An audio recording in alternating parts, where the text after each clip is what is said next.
नमस्कार साथियों, मैं जय राव जी का स्वागत करता हूं। आज हम आपकी कक्षा 12 की कृषि विज्ञान के कुछ महत्वपूर्ण पॉइंट्स को देखेंगे, उनके महत्वपूर्ण प्रश्नों को देखेंगे। वैसे नंबर मैंने यहाँ पे लगा दिए हैं, लेकिन नंबर को ध्यान में नहीं रखोगे तो भी काम चलेगा। कुछ महत्वपूर्ण प्रश्नोत्तर को देखेंगे, कक्षा 12 के एग्रीकल्चर से रिलेटेड होंगे ये, ठीक है? कृषि विज्ञान से रिलेटेड होंगे, कुछ महत्वपूर्ण प्रश्नोत्तर हैं। तो इन प्रश्नों को मैं आपको बताने जा रहा हूँ। कुछ ब्रूस का साइज थोड़ा कर लेता हूँ, देख लेता हूँ, कलर है ना? तो क्या है, कुछ महत्वपूर्ण प्रश्नों को मैं यहाँ पे बताऊंगा और आपको इनके जो है आंसर अपने खुद के बलबूते पे सर्च करने हैं, और नहीं मिले तो आप मुझे बताइए कमेंट बॉक्स में। मृदा उत्पादकता को परिभाषित कीजिए।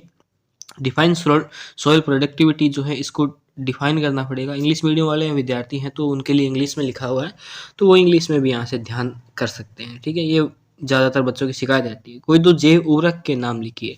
जैव उर्वरक तो जो होते हैं बायो फर्टिलाइजर, उनके नाम लिखने होंगे। पहले लिख देना कि जैव उर्वरक निम्न प्रकार है, बाद में 1 नंबर और 2 नंबर लगा के लिख देना। अगर अपने एग्जाम में ऐसे करोगे ना तो बढ़िया रहेगा। इन पे नंबरों पे ध्यान नहीं दोगे तो भी चलेगा, लेकिन ध्यान दोगे तो भी कोई दिक्कत नहीं है। वैसे मैंने लगा दिए थे कि जो खंड वाले प्रश्न होते हैं उनमें काम आते हैं। आलू की फसल की सिंचाई की क्रांतिक अवस्थाएं लिखिए। तो आलू की फसल की सिंचाई की क्रांतिक अवस्थाएं निम्न होती है, और फिर पॉइंट्स लगा के क्रांतिक अवस्थाएं लिख देना कि भाई कौन कौन सी क्रांतिक अवस्थाएं इसके अंदर होती है ना?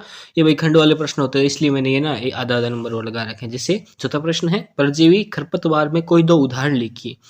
तो खरपतवार जो होते हैं है ना, उसके दो उदाहरण पूछे और ये डिफाइन करना होगा। डेफिनेशन वाला प्रश्न है ये। और तो देखिए, दो खरपतवार पूछे हैं तो दो ये आधा आधा नंबर करेंगे तो ये दो इसके अंदर जो है हो जाएंगे, ठीक है? इसी प्रकार से देखिए अगला प्रश्न है, ये क्या है, खंड वाले प्रश्न थे ना, आधा आधा नंबर इससे। नहीं ध्यान दोगे तो भी चलेगा प्रश्नों के नंबर पे, लेकिन ठीक है, जो भी मतलब मैंने सोचा कि आपको बता दें तो अच्छा रहेगा, आप भी करना सीख जाओगे। अगला प्रश्न है, मिश्रित फसल किसे कहते हैं, है ना? मिक्स्ड क्रॉप किस जो होती है ना, वो क्या होती है, उसको बताना होगा, ठीक है? सातवां प्रश्न है, द्वितीयक भूपरिष्करण से आपका क्या अभिप्राय है? भूपरिष्करण, है ना? भूपरिष्करण याद जरूर कर लीजिएगा। और द्वितीयक भूपरिष्करण पूछा है तो द्वितीयक भूपरिष्करण बताना। ये प्रश्न परीक्षा की दृष्टि से बहुत ही महत्वपूर्ण है, इसलिए मैं आपको यहाँ पे बता रहा हूँ। भैंस के दूध का रासायनिक संगठन लिखिए। भैंस के दूध का रासायनिक संगठन क्या होता है वो लिख दीजिएगा, है ना? अकॉर्डिंग टू ब्लूप्रिंट यही प्रश्न बन रहा था, तो क्या कर सकते हैं, है ना? ये प्रश्न वैसे आपके परीक्षा में पहले पूछे भी गए हैं, तो ध्यान रखिएगा, इन्हें आने की प्रायिकता बहुत ही अधिक है। प्रायिकता पढ़ते हो ना, ठीक है? अविवस्त्र भेड़ की नस्ल की उत्पत्ति स्थान लिखिए। अविवस्त्र भेड़ की नस्ल की उत्पत्ति स्थान कौन सी होती है? और ये प्रश्न बहुत ही महत्वपूर्ण है, तो ये ध्यान रखिएगा, हर बार परीक्षा में पूछा जाता है। पशुओं में होने वाले पशु माता रोग यानी पशु प्लेग रोग जो होता है, उसके रोग कारक का नाम लिखना होगा। क्या नाम लिखना है? रोग कारक का नाम लिखना है। जो पशुओं में रोग होता है गलघोंटू रोग, उसके दो लक्षण लिखने हैं। क्या लिखने हैं? दो लक्षण लिखने हैं पशुओं में होने वाले गलघोंटू रोग के। और बहुत ही महत्वपूर्ण प्रश्न जो है आपका ये रहने वाला है, और खंड वाला प्रश्न है, नहीं आधा आधा नंबर का पूछा जाएगा। अगला प्रश्न है आईसीडीपी का। कि कौन सा प्रश्न है? आईसीडीपी का पूरा नाम इसके अंदर आपको लिखना होगा। आईसीडीपी का पूरा नाम क्या होता है? टेरी में ऑपरेशन फ्लड का द्वितीय चरण कब प्रारंभ हुआ? ऑपरेशन फ्लड जो आपको पूरा याद कर लेना, बहुत ही महत्वपूर्ण है। बौछारी सिंचाई विधि के कोई दो लाभ लिखिए। बौछारी सिंचाई विधि क्या होती है वो भी बताना है, और साथ में दो लाभ बता देने, तो आधा आधे नंबर का 1 नंबर का हो जाएगा ये। अगला देखिए, अगले खंड वाला प्रश्न है, निम्न पर टिप्पणी लिखिए, है ना? ये मतलब एक तरह से निम्नात्मक में भी ये आ सकता है ना? और मैंने ये खंड वाले प्रश्न में दिया है ताकि आप याद कर लो, आसानी से आपको याद हो जाए। निम्नात्मक दोगे तो याद नहीं होगा। वास्तविक उपयोगिता मान और प्रजनन बीज जो है क्या होते हैं, बस थोड़े बहुत लिख देना उसके बारे में, शॉर्ट्स में नोट्स लिख देना, हो जाएगा काम, ठीक है? 15वां प्रश्न है, पपेन किसे कहते हैं? पपीता से पपेन निकालने की विधि लिखिए। पपेन क्या होता है वो बताना है, और पपीते से पपेन निकालने की विधि, और वर्णात्मक तथा अवर्णात्मक शाकनाशी, शाकनाशी यानी हेर्बिसाइड जो होते हैं ना, उनमें अंतर स्पष्ट करना होगा, ठीक है? अंतर स्पष्ट करना, बहुत ही बढ़िया प्रश्न है, हो जाएगा आपके आराम से। 17वां प्रश्न है, कोई भी प्रश्न नहीं मिले तो आप मुझे कमेंट बॉक्स में बताइएगा, मैं कर दूंगा। चने की बुआई हेतु दो उन्नत किस्में, बीज दर व उपज प्रति हेक्टेयर कितनी होती है, क्या होती है, ये सारे लिखना होगा, ठीक है? ये खंड वाला प्रश्न था, किस्में हो गई, बीज दर हो गया, उपज हो गया, ठीक है? अगला 18वां प्रश्न है, ठीक है?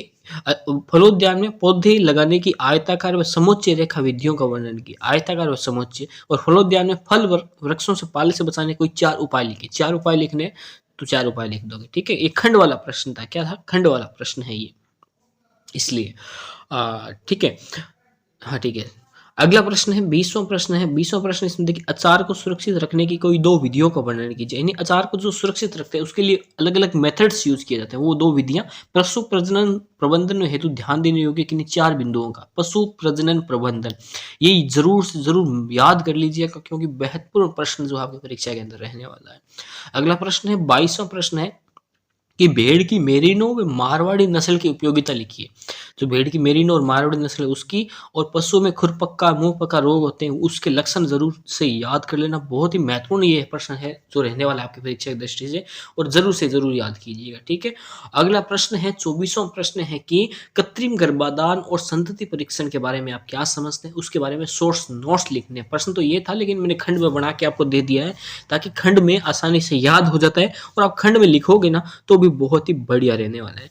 जैसे खंड में दोगे तो 1-1 नंबर के 2 प्रश्न हैं, पता चल जाएगा। वैसे 1-1 नंबर वाले ऊपर भी दे सकता था मैं आपको, लेकिन यहाँ पे दिए हैं तो कुछ ना कुछ लॉजिक है इसके अंदर।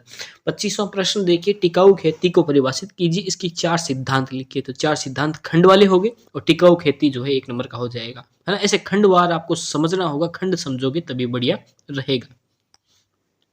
ये देखिए 26वां प्रश्न है कौशल वाले में और खंड वाले सेक्शन में से दिया है। कौशल क्यों? क्योंकि इसमें क्या कहा गया है कि आप चित्र बनाइए। क्या दिया, किस में दिया गया है? कौशल वाले में दिया गया है। क्यों दिया गया है? क्योंकि ये चित्र बनाने को कहा गया है और ये खंड वाले सेक्शन में, ठीक है।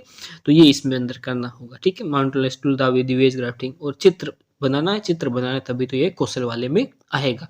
अगला प्रश्न 27वां प्रश्न देखिए, इसमें क्या है। 27वां प्रश्न है जेली क्या है? जेली बनाने की विधि का वर्णन कीजिए। इतना इम्पोर्टेंट तो क्वेश्चन ये नहीं है, लेकिन हाँ फिर भी इसको याद कर लीजिए, जेली बनाने की विधि वाला, ठीक है। मूंगफली की वैज्ञानिक खेती का निम्नलिखित बिंदु के आधार पर वर्णन कीजिए। भाई साहब बहुत ही महत्वपूर्ण प्रश्न है, इसके 2 प्रमुख रोग जरूर याद कर लीजिएगा, और खंड वाला प्रश्न है और इंपॉर्टेंट क्वेश्चन आपका रहेगा, ठीक है। इसके जो 2 ये प्रमुख रोग जो है ना, हर बार प्रमुख रोग पूछ लिया जाता है, तो ये भी याद कर लीजिएगा, ठीक है। अथवा वाले प्रश्न में सरसों की वैज्ञानिक खेती का निम्नलिखित बिंदुओं के आधार पर वर्णन कीजिए। ये जो 2 रोग वाले प्रश्न होते हैं ना, ये ज़रूर पूछे जाते हैं, तो ये महत्वपूर्ण रहते हैं। ये सभी के याद कर लीजिएगा क्योंकि हो सकता है ये प्रश्न आपको इस बार परीक्षा में देखने को मिल जाए, अकॉर्डिंग टू ब्लूप्रिंट जो है देखने को मिल जाए। 29वां प्रश्न देखिए, अमरूद की वैज्ञानिक खेती का निम्नलिखित बिंदुओं के आधार पर वर्णन कीजिए। 4 उन्नतशील किस्में, प्रवर्धन विधि। ये देखिए 2 प्रमुख रोग है, ये महत्वपूर्ण लगा लीजिए आप। 2 प्रमुख रोग जो है 2, है ना। जितने भी हो सके आप ज़रूर से ज़रूर इनको याद कीजिएगा। ये सेम टू सेम प्रश्न अथवा में देके उसको किसी और का जैसे बेर का दे दिया, तो ये ऐसे करके, और प्रमुख रोग ज़रूर से आप जो है इसके याद कर लीजिएगा क्योंकि प्रमुख रोग बहुत ही महत्वपूर्ण रहने वाले हैं। ठीक है, तो अब बढ़ते हैं अगले प्रश्न की तरफ। अगला प्रश्न 30वां प्रश्न है, भेड़ की मुर्रा नस्ल का वर्णन निम्नलिखित बिंदु के आधार पर कीजिए। पूरा का पूरा महत्वपूर्ण रहने वाला है।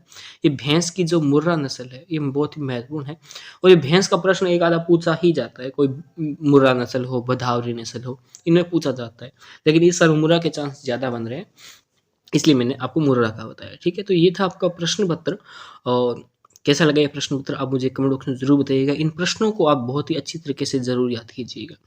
ठीक है, ये सारे के सारे प्रश्न बहुत ही महत्वपूर्ण रहने वाले हैं। वीडियो पसंद आया तो लाइक कीजिएगा और शेयर कीजिएगा अपने जो साथ में जो पढ़ते हैं, है ना, उनके साथ शेयर कीजिएगा ताकि उनको भी महत्वपूर्ण फ़ायदा हो जाए। तो आज तक के लिए इतना ही, अगली बार फिर से मिलते हैं। तब तक के लिए जय हिंद, जय भारत, वंदे मातरम। आपको यहाँ पे मिलेंगे सभी विषयों के महत्वपूर्ण प्रश्नोत्तर बस एक क्लिक में। तो हमसे जुड़ने के लिए आज ही चैनल को सब्सक्राइब करें और साथ में दिखने वाले बेल आइकन को दबाएं।